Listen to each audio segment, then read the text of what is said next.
எல்லாரும் அமைதியா இருங்க. பஞ்சாயத்து தலைவர் இப்ப வந்துடுவாரு.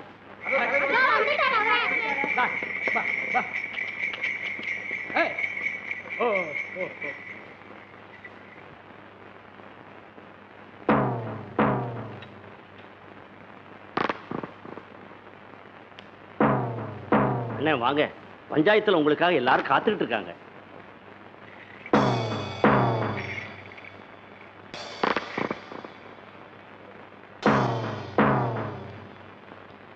வணக்கங்க. வணக்கம் வணக்கம்.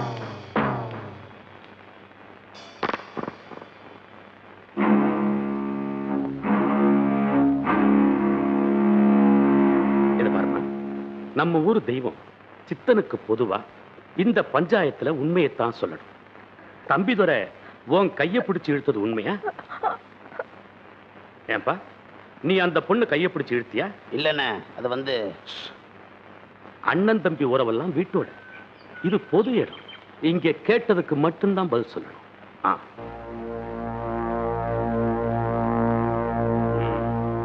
தம்பிதுரை தலை குனிஞ்சு நிக்கிறதுனால இவன் அந்த தப்ப செய்தாங்கிறது உறுதியாகும்.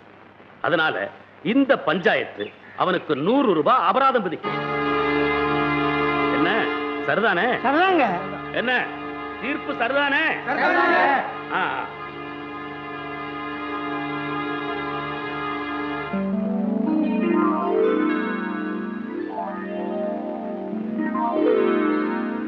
எதுக்குப்பா இந்த 400 ரூபாய்? நானும் நாளைக்கு 4 பொண்ணுங்க கையை பிடிச்சு இழுக்கிறேன். அதுக்கு தான் முன்கூட்டியே அபராத தொகையை கட்டுறேன்.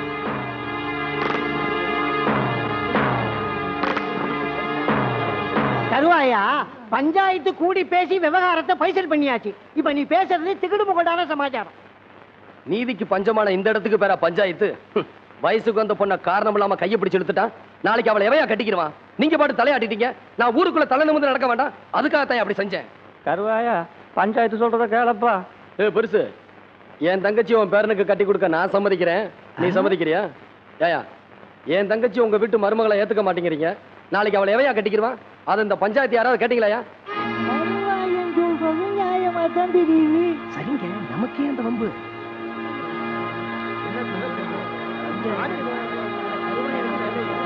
கருவாயா, அந்த பணத்தை கொடுப்பா, கொடு. உன் கோபம் ஆத்திரம் நியாயமானதுதான். தம்பிதுரை செஞ்ச மாதிரி காரியத்தை நம்ம கிராமத்துல யாரும் செய்யாம இருக்கணும். கருவாயன் தங்கச்சிய தம்பிதுரை தான் கல்யாணம் பண்ணிக்கணும். அதுக்கு அச்சாரமா தான் இந்த பணத்தை வாங்கி. எப்படி? நல்ல தீர்ப்பு.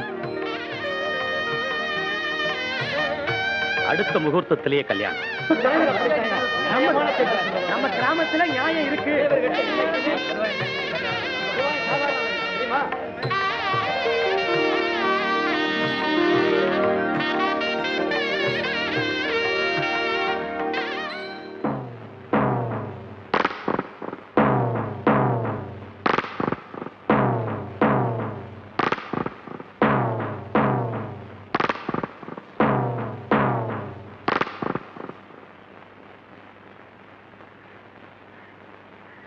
என்னங்கடா எல்லா பயிலும் தலை குனிஞ்சிட்டு நிக்கிறீங்க?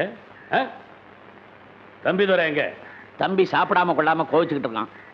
ஏன் அண்ணன் நீங்க தான் பஞ்சாயத்துல இப்படி ஒரு முடிவு எடுத்துட்டீங்கல்ல, அதான் தம்பிக்கு ரொம்ப வருத்தம். எங்களுக்கும் தான். ஆசைப்பட்டு தானடா கையை பிடிச்சி இழுத்தான். அப்புறம் என்ன? நம்ம பரம்பரை பழக்கம். கோபத்துல கையை பிடிச்சிட்டான்.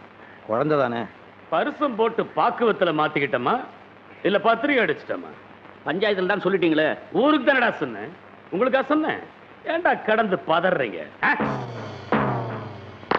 விவரமா சொன்னீங்கன்னா எங்களுக்கும் நிம்மதியா இருக்கும், அவனுக்கும் ஆறுதலா இருக்கும். கருவாயனுக்கு என்னமோ கட்டி கொடுக்கணும்னு ஆசைதான். ஆனா அவன் தங்கச்சி சின்னமணிக்கு தான் இந்த கல்யாணத்துல இஷ்டம் இல்லை.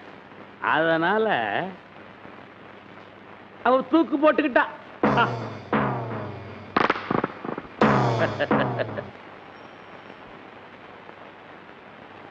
பாட்டி வந்துட்டியா?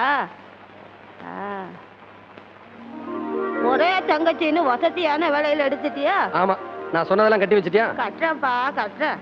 அதுக்காகத்தானே இருக்க. சின்னமணி வசதியான இடத்துல வாக்கப்பட போற. அது சரி, நம்ம கல்யாணம் எப்போ? நமக்கா? கேட்கறவங்க தப்பா நினைக்க போறாங்கத்தா. என்ன மாதிரி எல்லாம் வாகா வழியா பொண்ணு அமையுதுன்னா கஷ்டம்டா. வயசு 60 இன்னும் நினைப்பு 20 இருக்கு பாத்தியா? பொக்குன்னு கட்டி கொடு, பொழுது போறதுக்கு முன்னாடி ஊருக்கு போகணும். ஓகே, எங்க ஊர்ல கூத்து இருக்கு. என்ன அதிரடி பாகவதரே, ஆரம்பிக்கலாமா? ஹார்மோனியம் தபேலாவுக்காக மதுரைக்கு ஆள் அனுப்பியிருக்கேன். வந்த உடனே ஆரம்பிச்சிடுறேன். கடைசி பஸ்ஸே வந்துட்டு போயிருச்சு, இன்னும் ஆள் வரல. ஒவ்வொரு கூத்துலையும் கடைசி நேரத்துல இப்படித்தான் காலை வாடுறான். அவன் வரட்டும், இன்னைக்கு கணக்க தீத்துறேன். கூத்து கூத்துன்னு அலையிறது, கொஞ்சம் சான்ஸ் கொடுத்தா நம்மளே அலைய விடுறது. யாரடா சொன்ன? உங்களை சொல்லல அண்ணே, அதோ வராம எங்க? அதோ எங்க? ஐயோ அதிரடி பகுதர, இந்த எதிரொலி இல்லாம நீ கூத்து நடத்துருவியா? எங்க நடத்து பார்க்கலாம். ஏய், இது உனக்கே நியாயமா இருக்காடா? நாம செய்யற தொழில கொஞ்சம் பயபக்தி வேணும்டா. அது நிறைய இருக்கிறதுனாலதான் கொஞ்சமா போட்டு வந்திருக்கேன். எங்கடா ஹார்மோனிய தபேலா? ஹார்மோனியத்தை சாராய கடையில வச்சிட்டேன், தபேலாவை சாராய கடையில வச்சிட்டேன். டேய், இரு கூத்து முடிட்டு உன்னை நான் அப்புறமா பேசிக்கிறேன். காண்டிட்டுக்காரர் இங்க வாங்க, கோச்சுக்காம போய் சாராய கடையில மீட்டு வந்துருங்க. இங்க இல்ல, மதுரையில வச்சிட்டேன். எங்க? மதுரையில. யோ இவாயா, இந்த ஊர்ல ஹார்மோனிய தபேலா ஏதாவது கிடைக்குமா? இந்த ஊர்ல ஏதுங்க, உரிமை மேளம் தாரதப்பட்டு தான் கிடைக்கும். அதெல்லாம் உன் கடைசி ஊர்வலத்துல வச்சுக்க. நாடகத்துக்கு வாசிக்க மாதிரி கிடைக்குமா? ஒண்ணுமே கிடைக்காதுங்க. ஐயோ, நல்ல தொழிலாளிக்கு எந்த வாத்தியமா இருந்தா வல்லவனுக்கு புல்லும் ஆயுதம். என்ன கண்ணா சொன்ன? வல்லவனுக்கு புல்லும் ஆயுதம்.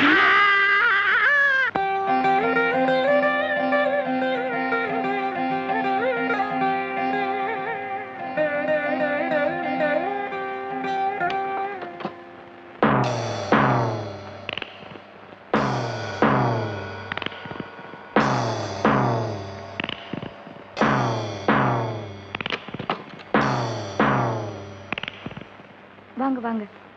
குடும்ப விஷயமா பேசிட்டு போலாம்னு வந்திருக்கிறோம். அண்ணன் சந்தைக்கு போயிருக்காரு. இது நம்ம குடும்ப விஷயம், இதுல உங்க அண்ணன் தேவையில்லை இல்லடா? நீ எங்க வீட்டுக்கு வரப்போறவ, எங்களை பத்தி நீ தெரிஞ்சுக்கணும்னு அண்ணன் நினைக்கிறாரு. நாங்க 5 பேரும் 5 விரல் மாதிரி, எங்களுக்குள்ள பிரிவினையே கிடையாது. அப்படி வளர்த்திருக்கா எங்க ஆத்தா. உங்கிறதுலும் சரி, உடுக்கிறதுலையும் சரி, நாங்க ஒண்ணுக்குள்ள ஒண்ணு, கண்ணுக்குள்ள கண்ணா இருந்துகிட்டு இருக்கோம். சின்னமணிக்கு இன்னும் புரியலைன்னு நினைக்கிறேன். புரியலைன்னா அப்ப புறப்பட்டுருவான்.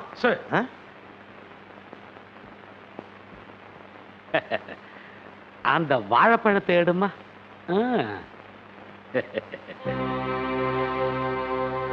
இப்ப நீ இந்த பழம் மாதிரி நாங்க என்ன நினைக்கிறோம்னா,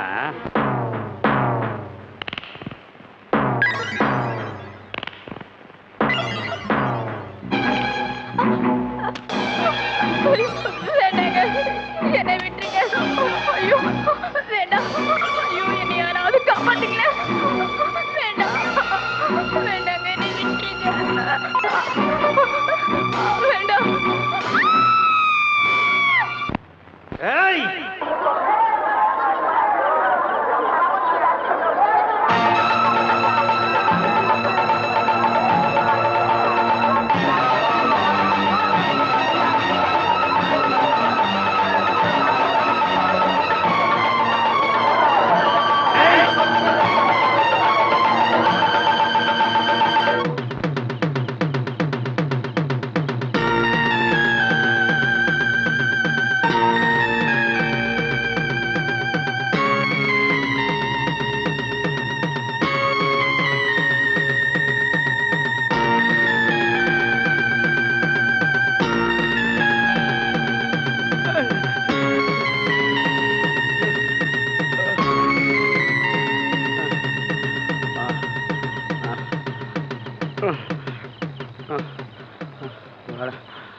கருவாயனுக்கு தான் தங்கச்சி வசதியான இடத்துல வாக்கப் பண்ணணும்னு ஆசைங்க. ஆனா அந்த பொண்ணுக்கு இந்த கல்யாணத்துல கொஞ்சம் கூட இஷ்டம் இல்லைங்க. அவன் எவ்வளவோ சொல்லி பார்த்தான். ஆனா அந்த பொண்ணு முடியாதுன்னு சொல்லிருச்சு. கடைசியில ஆத்திரத்துல கருவாயனே தன் தங்கச்சிய அடிச்சு கொன்னுட்டாங்க. விவரம் தெரிஞ்சு விசாரிக்க போன என் அண்ணனையும் தம்பியும் விரட்டி விரட்டி வெட்டிட்டாங்க. அண்ணன் தம்பி நாங்க 5 விரல் மாதிரி. இப்ப கட்ட விரலும் சுண்டு விரலும் போயிருச்சு.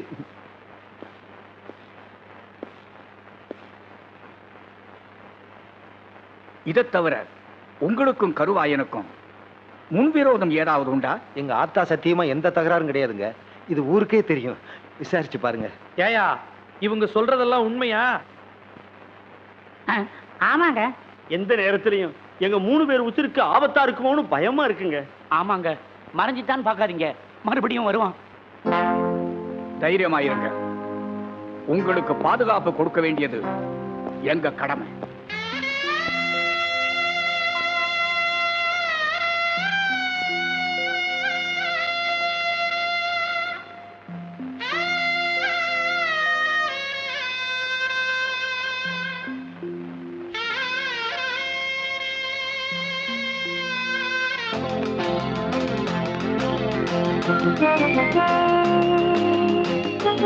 Thank you.